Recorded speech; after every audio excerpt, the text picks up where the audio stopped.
கர்த்தருடைய பரிசுத்த நாமத்துக்கு ஸ்தோத்திரம். க்ளோ அண்ட் கிரேஸ் டிவி சேனலுக்காக உங்களை அன்போடு வரவேற்கிறேன். இன்றும் 25வது நாள் கர்த்தருடைய 25வது நாமத்தை குறித்து தியானிப்போம். கர்த்தருடைய நாமமாவது அதிசயமானவர், வண்டர்ஃபுல் காட். இதற்கு எவிடன்ஸான வசனம் என்னவென்றால் சங்கீதம் 77:14 வசனம். 77 Psalm 14th verse.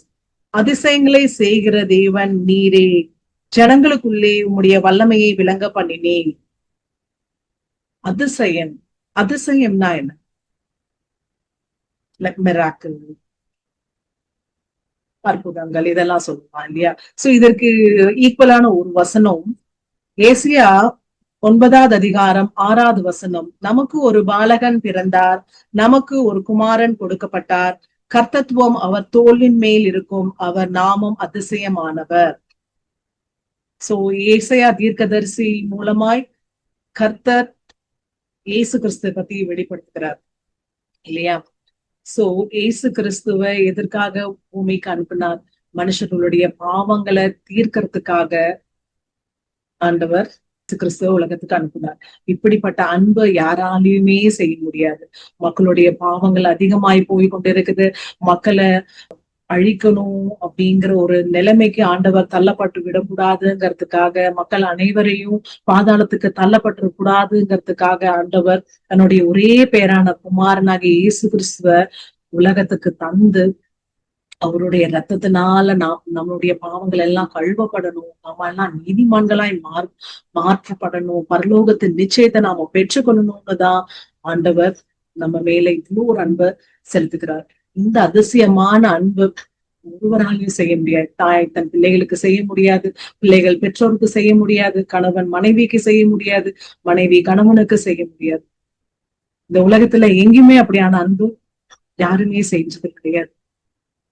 ஆனா நம்மளுடைய தேவன் அன்பானவர், அதிசயமான அன்பு செய்கிறவர். நாம ஏதாவது ஒரு தப்புகளை செய்துட்டோம்னா இந்த உலகம் நம்மள குற்றம் சாட்டி கொண்டே இருக்கும். ஒர்க்கிங் பிளேஸ்ல கூட ஏதாவது ஒரு குற்றம் செய்துட்டோம்னா அதுக்கு ஒரு ரிமார்க்காவே போயிடும் நம்ம நேம்ல. நம்ம ஃபேமிலிலயும் அப்படித்தான், அக்கம் பக்கத்தினர்லயும் அப்படித்தான். ஆனா நம்மளுடைய தேவன் நாம் பாவிகளா இருக்கும் போதே நம்மளை நேசித்தவர், மறுபடியுமாய் பாவங்களை செய்ய விடாதபடிக்கு நம்மளுக்கு தடை பண்ணுகிற தேவன். அந்த அதிசயமான அன்பு நம்ம தேவனிடத்துலதான் உண்டு. அந்த தேவனை நோக்கி ஜெபம் செய்வோமா? அவருடைய அன்பை நாமும் பெற்றுக்கொள்வோமா? அந்த அதிசயமான அன்பை நாம பெற்றுக்கொள்வோமா? கண்களை மூடி ஜெபம் செய்வோம். எங்களை அளவுக்கு அதிகமாய் நேசிக்கிற பரலோக பரம பிதாவே, அப்பா இந்த நல்ல நேரத்துக்காம் குடான கொடி ஸ்தோத்திரம் ஆண்டவரே.